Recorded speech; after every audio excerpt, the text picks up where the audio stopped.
ED বারবার বলা সত্ত্বেও ফোন দেয়নি শান্তনু সিনহা বিশ্বাস। মোবাইল থেকে অনেক তথ্য পাওয়া যাবে। জয় কামদারের ফোন থেকে হোয়াটসঅ্যাপ চ্যাট পাওয়া যায়। হোয়াটসঅ্যাপ চ্যাটে শান্তনু সিনহা বিশ্বাসের সঙ্গে কথোপকথন, কিভাবে কোথা থেকে টাকা তোলা হচ্ছে সেই সমস্ত বিষয় রয়েছে। সে কারণেই মোবাইল চাওয়া হচ্ছে। এই মোবাইলের মধ্যেই তো আসল প্রাণভ্রমরা লুকিয়ে আছে বলে দাবি। ওই মোবাইলে এত সহজে খুঁজে পাওয়া যাবে না। সুকান্ত মজুমদারের এই বক্তব্য।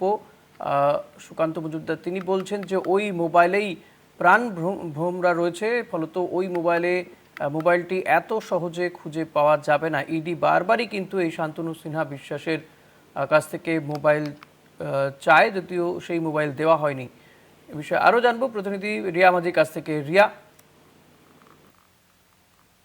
থাকবো যে যেদিনকে শান্তনু সিনহা বিশ্বাসকে গ্রেপ্তার করে, অর্থাৎ 14 তারিখ, যেদিনকে এই চলতি মাসের 14 তারিখ যেদিনকে শান্তনু সিনহা বিশ্বাসকে মধ্যরাতে গ্রেপ্তার করে ইডি, তার পরের দিনই যে ইডির প্রোডাকশন শান্তনু সিনহা বিশ্বাসকে তাদের স্পেশাল আদালতে প্রোডাকশনের সময় সাবমিশনে ইডি এই বিষয়টা মেনশন করে যে শান্তনু সিনহা বিশ্বাসকে বারবার বলা হয়েছে যে মোবাইল দেওয়ার জন্য।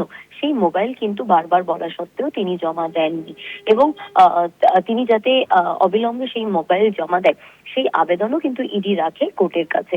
কিন্তু এতদিন হয়ে গেল ইডি কাস্টাডিতে শান্তনু সিনহা বিশ্বাসকে বারবার বলা হয়েছে যে তার মোবাইল দুটো দেওয়ার জন্য।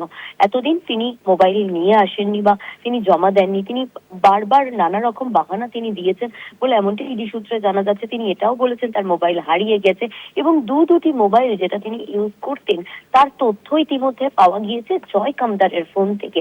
কারণ তার ফোন সেখানে কনফ্রন্ট করে তার ফোন থেকে পাওয়া গেছে একাধিক তথ্য এবং সেই তথ্যতে যেমনটা দেখা যাচ্ছে যে সেই হোয়াটসঅ্যাপ চ্যাটে জয় কামদার এবং শান্তনু সিনহা বিশ্বাস সেখানে চ্যাটে দেখা যাচ্ছে যে কিভাবে আরো টাকা তোলা যাবে এবং কোথা থেকে সেই টাকা তোলা যাবে, শহরের কোন জায়গা থেকে, সেই বিষয়টা নিয়ে কনভারসেশন রয়েছে একাধিক। এবং শান্তনু সিনহা বিশ্বাসের দুটি মোবাইল নাম্বার থেকে সেই হোয়াটসঅ্যাপ রয়েছে।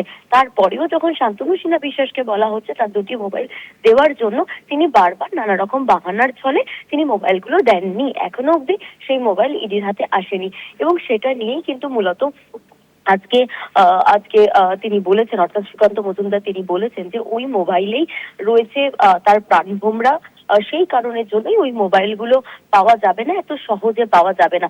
এবং যেটা আশঙ্কা করা হচ্ছে ইডির তরফ থেকেও যে মোবাইলগুলি সেগুলো ডিস্ট্রয় করে দেওয়া হয়েছে কিনা, কারণ তার বাড়িতে রেড করে তাকে বারবার তলব করে তিনি হাজিরা দেননি। যেদিন হাজিরা দিয়েছে সেদিন সেই মোবাইল দুটি আনেননি এবং ইডি আধিকারিকরা মনে করছে সেই মোবাইলের ভিতরেই কিন্তু লুকিয়ে রয়েছে আসল কনভারসেশন, যেটা সেই মোবাইলটা হাতে এলেই তবেই সেটা পাওয়া সম্ভব। কিন্তু সেই মোবাইলগুলো ট্রেসই এখনো পাওয়া যায়নি বলে ইডি সূত্রে এমনটাই খবর। এবং সেটার পরিপ্রেক্ষিতেই কিন্তু আজকে সুকান্ত মজুমদার তার এই মন্তব্য যে এই মোবাইলে লুকিয়ে রয়েছে প্রাণভোমরা, এই মোবাইল এত সহজে খুঁজে পাওয়া যাবে না বলে এমনটাই মন্তব্য করেন সুকান্ত মজুমদার। ধন্যবাদ রিয়া। কথা বলছিলাম প্রতিনিধি রিয়া মাঝির সঙ্গে। সুকান্ত মজুমদারের বক্তব্য শোনাবো। মোবাইলের মধ্যেই তো আসল প্রাণভোমরা লুকিয়ে আছে। এই মোবাইল থেকে নির্দেশ যেত সিএবিতে কি হবে, এই মোবাইল থেকে নির্দেশ যেত যে কোন পুলিশের ট্রান্সফার হবে, কোন পুলিশের ট্রান্সফার হবে না, কোন এসপি কোথায় নিয়োগ হবে, তার নির্দেশ ওই শান্তনু সিনহা বিশ্বাসের মোবাইল থেকে যেত। তো স্বাভাবিকভাবে সেই মোবাইল তো অত সহজে খুঁজে পাওয়া যাবে না, কারণ ওই মোবাইল ওই তৃণমূলের প্রাক্তন বিধায়ক যেরকম পুকুরে ফেলে দিয়েছিল, এও সেরকম করে পুকুরের মধ্যেই মোবাইল ফেলেছে। ওই মোবাইল পেলে পরে সব ধরা পড়ে যাবে যে মুখ্যমন্ত্রীর নির্দেশে শান্তনু সিনহা বিশ্বাস, প্রাক্তন মুখ্যমন্ত্রীর নির্দেশে শান্তনু সিনহা বিশ্বাস কি অপকর্ম করেছে, সমস্ত অপকর্ম সামনে